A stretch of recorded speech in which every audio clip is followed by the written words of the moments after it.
My name is Nia, and I'm 29 years old, living in the bustling heart of New York City. For 5 years, I've poured my ambition and talent into Sterling and Finch, a prestigious marketing firm known for its innovative campaigns.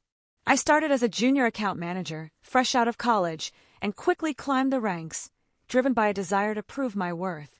My parents, both educators, instilled in me a deep belief in hard work and integrity, values I carried into every project.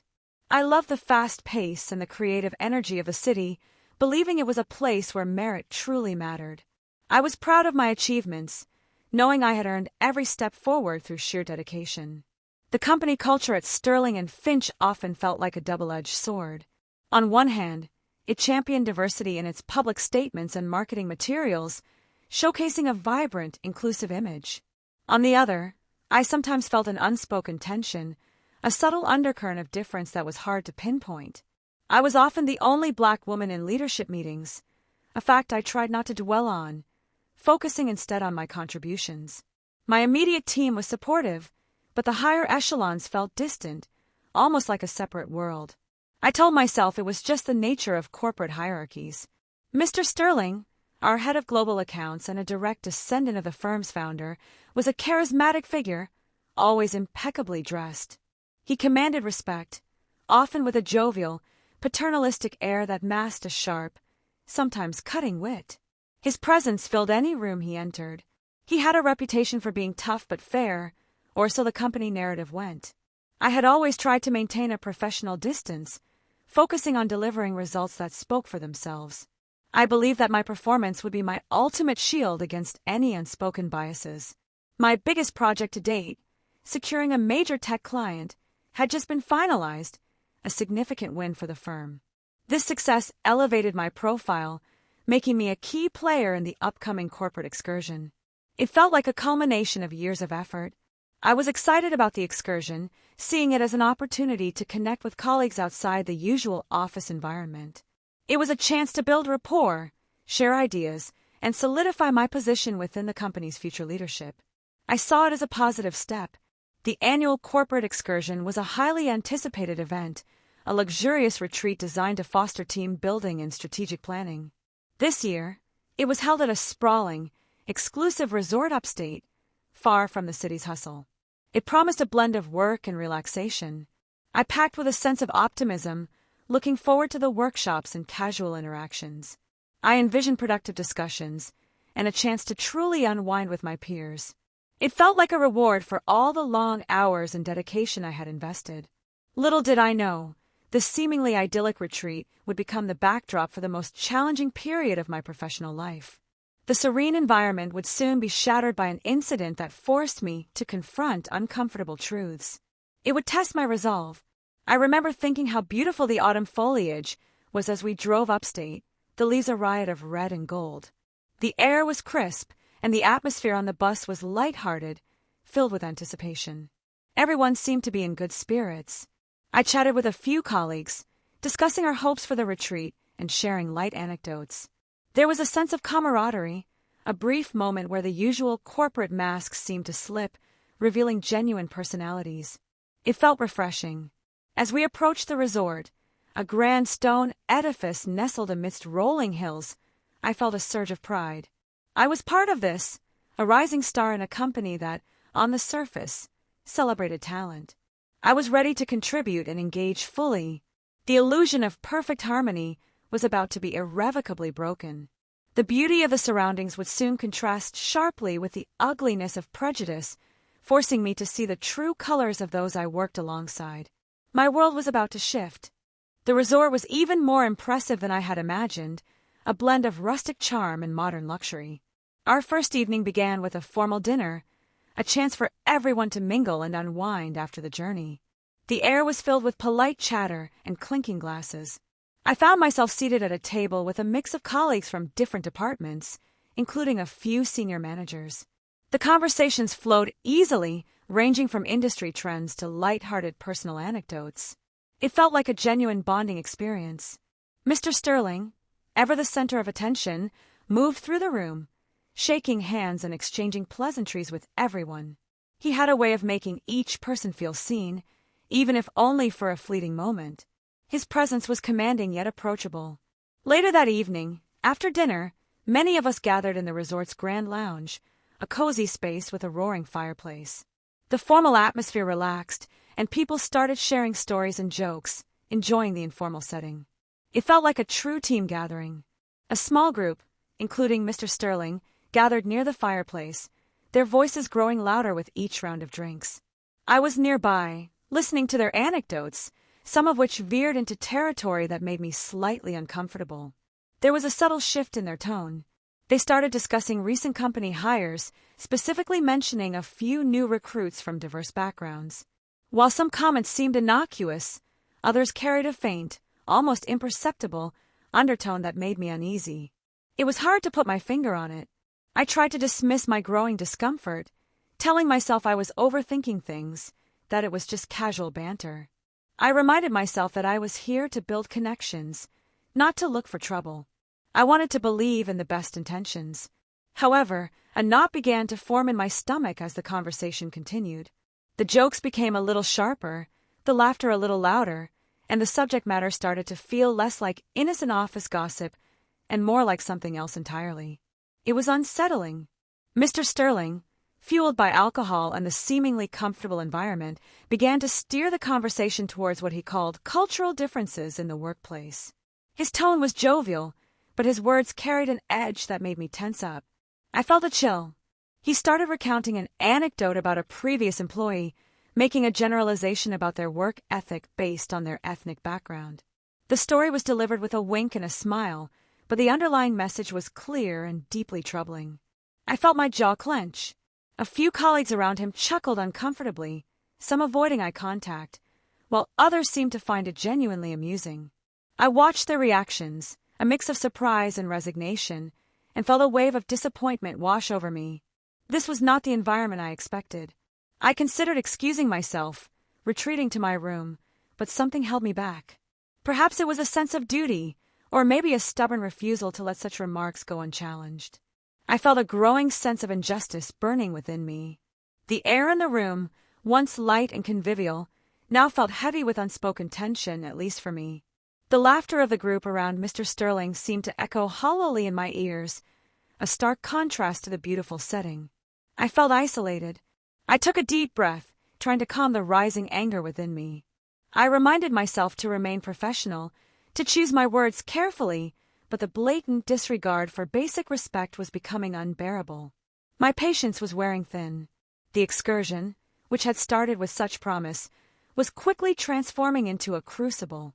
I knew, with a chilling certainty, that this night would not end without a confrontation, and that my professional life was about to take an unforeseen turn. My resolve hardened.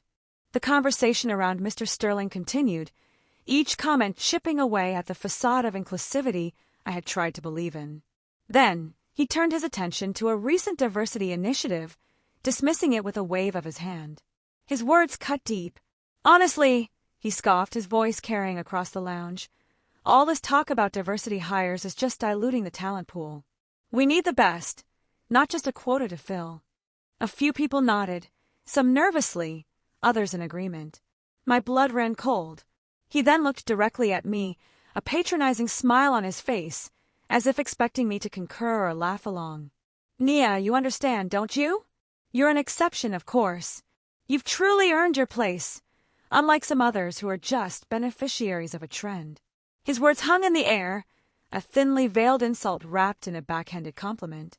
The implication was clear. My success was an anomaly, and my presence was a testament to my individual effort, not to the inherent value of diversity. It was a direct attack. A sudden, intense heat rose within me, a mix of shock and righteous anger. My mind raced, grappling with the blatant racism of his remark, delivered so casually, so confidently, in front of our colleagues. I felt a tremor in my hands. For a moment, I was speechless, caught between the urge to lash out and the professional decorum I had always maintained. The silence from the others around us was deafening, a complicit acceptance that felt like a betrayal. I felt utterly alone. Then, the anger solidified into a cold resolve. I would not let this pass. My voice, though trembling slightly at first, grew stronger with each word, cutting through the comfortable silence that had enveloped the group.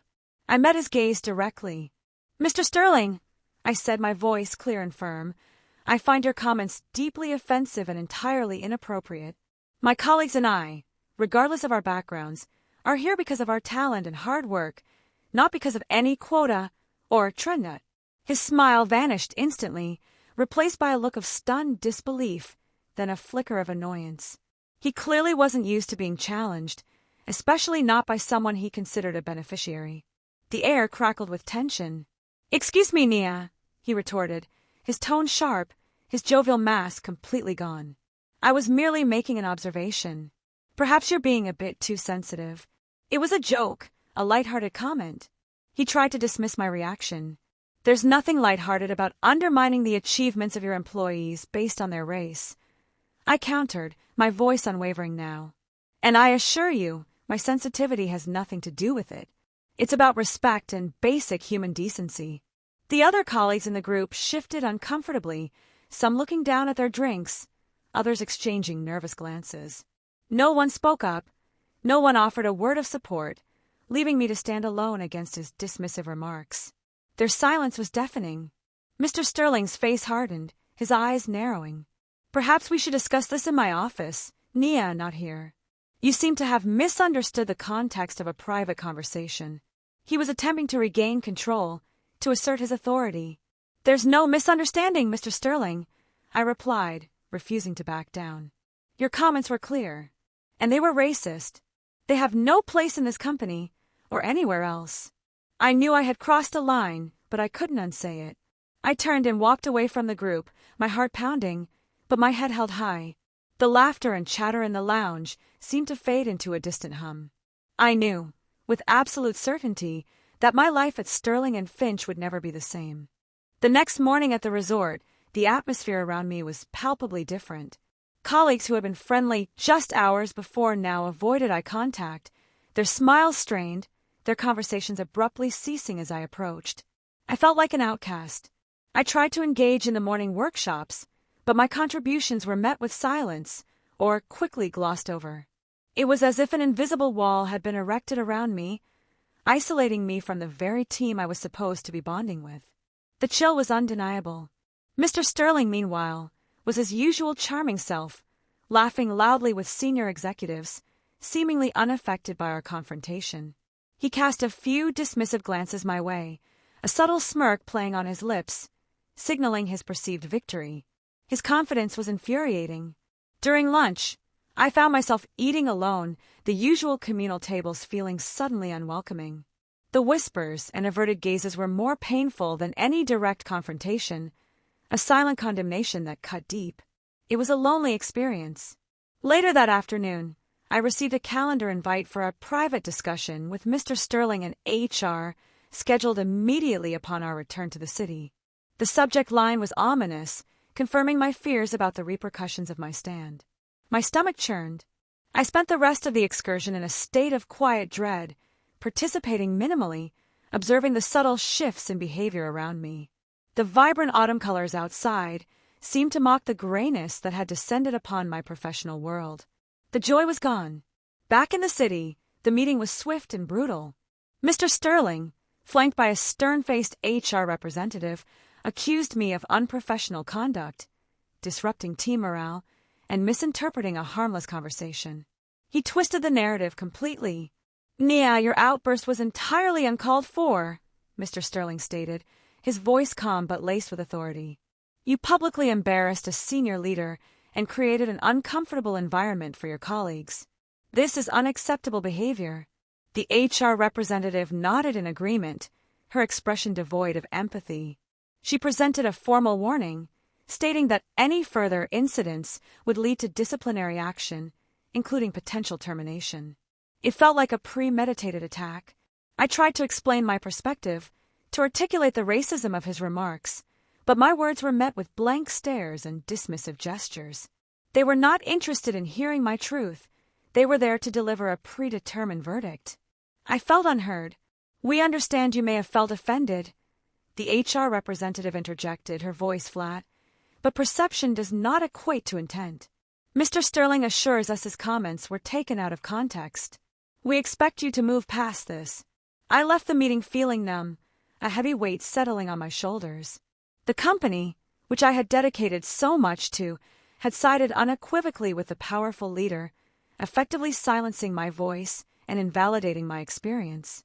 It was a profound betrayal. The days that followed were a blur of subtle retaliation. My projects were reassigned, my emails went unanswered, and my ideas in meetings were ignored or attributed to others. I was being systematically sidelined, slowly pushed out. My once supportive colleagues now avoided me, fearing association. The unspoken message was clear: challenge authority, especially on issues of race, and you become a pariah. The isolation was crushing, making the office feel like a hostile environment. I sat at my desk, staring at my computer screen, feeling a profound sense of injustice and despair. My career, which had been a source of immense pride, was now being systematically dismantled, all because I dared to speak truth to power. This was my ruin. The initial shock and despair slowly gave way to a simmering rage. I refused to be quietly pushed out, to let Mr. Sterling and the company erase my experience and silence my voice. I decided then and there that I would fight back, no matter the cost. My first step was to meticulously document everything. Every ignored email, every reassigned project, every dismissive comment in a meeting. I kept a detailed log, noting dates, times, and specific instances of what felt like retaliation. This became my shield. I also began researching my rights, delving into employment law and anti-discrimination policies. I consulted with a trusted friend, a lawyer specializing in civil rights, who advised me on the complexities of proving workplace discrimination. Her guidance was invaluable. She warned me that these cases are incredibly difficult to win, especially against a powerful firm like Sterling and Finch. The burden of proof would be immense, and the emotional toll could be devastating. Yet, I was determined to proceed. I considered approaching HR again, but my previous experience had taught me that they were not an impartial party. Their role was to protect the company, not necessarily to advocate for individual employees, especially when a senior leader was involved. I needed a different approach. I reached out to a former colleague, Marcus, who had left Sterling and Finch a few months prior. He had always been an ally, and I trusted his judgment. I cautiously shared my story, expecting sympathy, but his reaction was more profound. Marcus listened intently, his expression growing grim as I recounted the incident and the subsequent retaliation. When I finished, he didn't offer platitudes. Instead, he shared his own unsettling experiences with Mr. Sterling. His revelation was a turning point. He revealed that Mr. Sterling had a pattern of making inappropriate comments, particularly towards employees of color, though often more subtly. Marcus himself had witnessed a few instances, but had been too afraid to speak up, fearing for his own career. "Nia, I regret not saying anything then," Marcus confessed, his voice filled with remorse. "He has a way of making you feel like you're overreacting, or that your career will be destroyed if you challenge him. It's psychological warfare." His words validated my experience, confirming that I wasn't imagining things and that this wasn't an isolated incident. It gave me a renewed sense of purpose, knowing that I wasn't alone in recognizing Mr. Sterling's prejudice. This was a pattern. Marcus suggested I connect with a few other former employees who might have similar stories, but warned me to proceed with extreme caution. He emphasized the importance of discretion, as the company would undoubtedly fight fiercely to protect its image. I spent my evenings and weekends building my case, gathering evidence, and quietly reaching out to potential witnesses. It was an emotionally draining process, forcing me to relive the painful experiences, but I knew it was necessary. I was building my defense. The stress began to take a toll on my health and well-being. Sleep became elusive, and a constant knot of anxiety resided in my stomach. Yet, each small piece of evidence, each validating conversation, fueled my determination to seek justice. I refused to let them break me. This wasn't just about my job anymore. It was about standing up for what was right, for every person who had ever been silenced or undermined by prejudice. My dignity was on the line, and I would not surrender it. As I continued to gather evidence, the company's efforts to push me out intensified. My performance reviews, once glowing, suddenly contained vague criticisms about my attitude and lack of team spirit. It was a clear attempt to build a paper trail against me. Mr. Sterling himself started assigning me menial tasks, projects far below my skill level and experience. He would often bypass me in meetings, directing questions to junior colleagues, openly undermining my authority and presence. It was humiliating. I received an email from HR stating that my recent performance was under review and that I needed to demonstrate a significant improvement within 30 days. The language was carefully crafted to sound professional, but the threat was unmistakable. I knew this was their attempt to create a legitimate reason for termination, to make it appear as though I was simply an underperforming employee. It was a classic corporate tactic designed to avoid any claims of discrimination. I saw through their game. My lawyer friend advised me to respond to every HR communication in writing, maintaining a professional tone while subtly pushing back on their vague accusations. Each email became a carefully worded document, preserving my narrative. The psychological pressure was immense. I felt constantly watched, scrutinized for any misstep. The once vibrant office now felt like a cage, every interaction a potential trap. My mental resilience was tested daily. I started having nightmares, replaying the scene at the resort, feeling the sting of Mr. Sterling's words and the silence of my colleagues. The stress permeated every aspect of my life, making it difficult to find peace even outside of work. One afternoon, Mr. Sterling called me into his office. He sat across from me, his expression cold and unyielding. "Nia," he began, his voice low, "I think it's clear this isn't working out. Perhaps it's time you considered other opportunities." He offered a severance package, contingent on my signing a non-disclosure agreement that would prevent me from speaking about my experiences or pursuing any legal action. It was a tempting offer, a way out of the constant torment. But looking at his smug face, knowing he believed he had won, ignited a fresh spark of defiance within me. I refused to let him buy my silence, to let him continue his pattern of discrimination unchecked. My integrity was not for sale. "Thank you for the offer, Mr. Sterling," I said, my voice steady despite the tremor in my hands. "But I will not be signing anything. I believe my performance has been exemplary, and I have no intention of leaving Sterling and Finch." His eyes widened slightly, surprised by my refusal.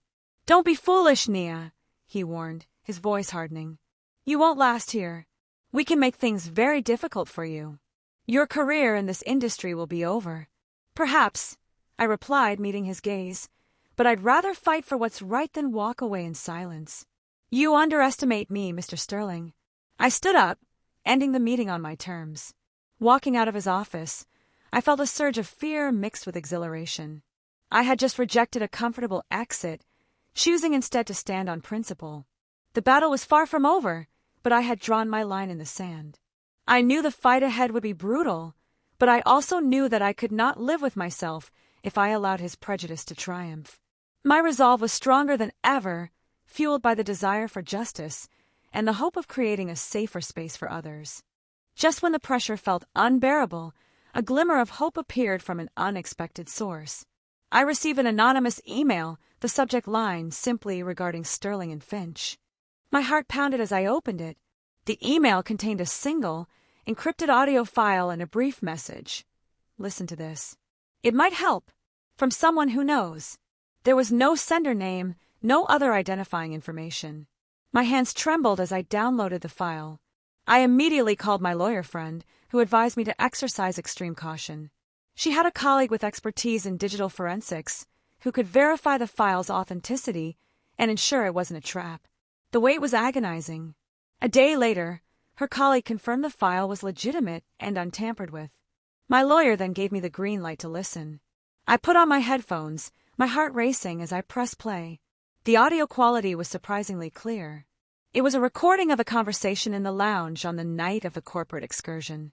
I heard Mr. Sterling's voice, distinct and unmistakable, making the racist remarks about diversity hires and my exception status. Every word was there. Then, to my astonishment, I heard a second voice, faint but clear, challenging him. It was a junior colleague, Liam, who had been sitting quietly in the group. He had said, "Mr. Sterling, that's not fair to Nia or anyone else." Mr. Sterling had quickly dismissed him, saying something like, "Relax, Liam, it's just a joke." But Liam's voice, though brief, was a direct contradiction to Mr. Sterling's narrative that I was the only one who misunderstood. The recording continued, capturing Liam's quiet but persistent attempts to interject, each time being subtly shut down by Mr. Sterling or ignored by the others. It wasn't a loud protest, but it was a clear dissent. My lawyer was ecstatic. "Nia, this is huge," she exclaimed. "This isn't just your word against his. This is independent corroboration. And it shows he was aware of the impact of his words, and that someone else challenged him." The surprising twist was not just the existence of the recording, but the identity of the unseen witness. Liam, a quiet, unassuming young man, had secretly recorded the conversation, perhaps out of his own discomfort or a sense of unease. I later learned that Liam had been deeply disturbed by Mr. Sterling's comments, not just towards me, but also towards other colleagues. He had started discreetly recording conversations after noticing a pattern of subtle discriminatory remarks. He had sent the recording anonymously because he was still employed at Sterling and Finch and feared retaliation. He had seen what was happening to me and decided he couldn't remain silent any longer. His courage was immense.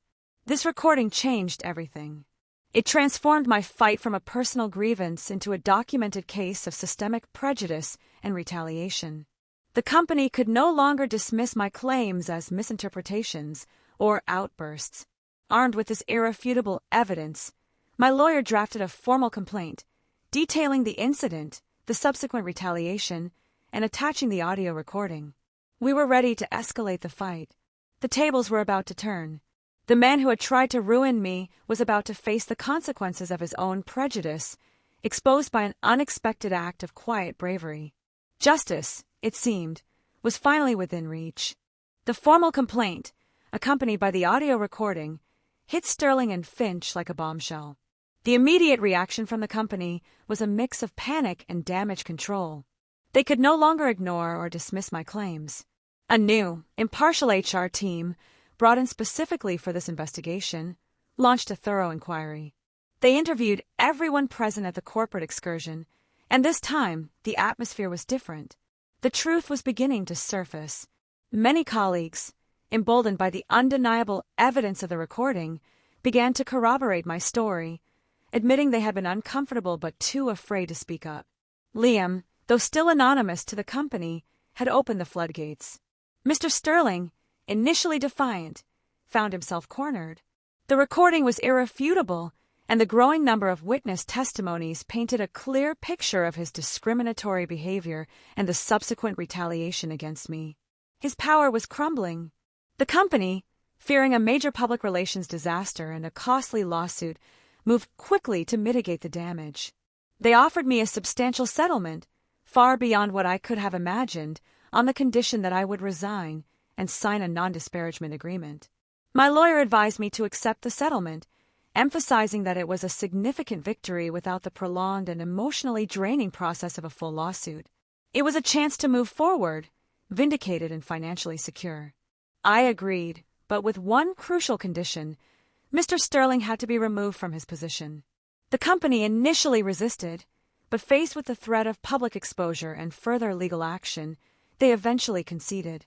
He was quietly dismissed. Walking out of Sterling and Finch for the last time felt surreal. It wasn't the triumphant exit I might have once dreamed of, but it was a quiet victory, a reclaiming of my dignity, and a testament to my resilience. I had stood my ground. The surprising twist wasn't just the recording or Liam's bravery. It was the realization that true power doesn't always lie in authority, but in truth and the courage to speak it. It was in the quiet acts of defiance that change truly began. I used a portion of my settlement to establish a foundation dedicated to supporting victims of workplace discrimination, providing legal aid and mentorship. My experience, painful as it was, became a catalyst for helping others find their voice.